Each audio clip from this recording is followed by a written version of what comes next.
The fear is understandable. The Zika virus isn't particularly harmful in adults. Most don't even know they've been bitten by a mosquito carrying Zika.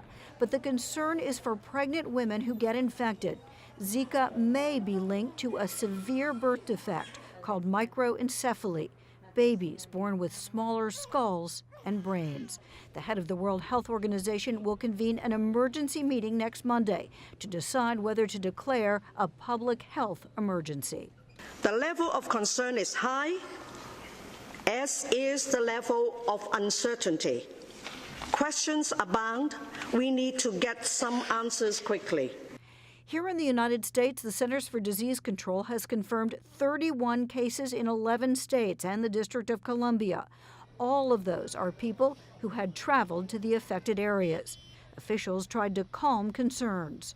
We are optimistic that if we do see local spread in the United States, the continental United States, that it will not be widespread or large outbreaks. The primary type of mosquito that spreads Zika is found in pockets of Florida, the Gulf states, and Texas. But experts say those areas have good mosquito control and air conditioning, and the population is not as dense as south of the border.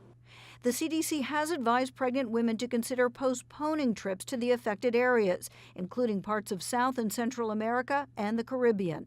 President Obama met this week with his health and national security team to discuss the Zika outbreak, calling for accelerated research to develop a diagnostic test, drugs, and vaccines.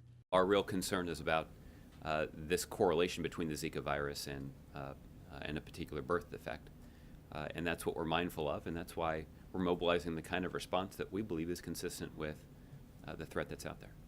Infectious disease specialist Paul Rope said with no current treatment for Zika, the best medicine is getting rid of the disease carriers. We can beat these diseases in a rather straightforward fashion by controlling mosquito populations.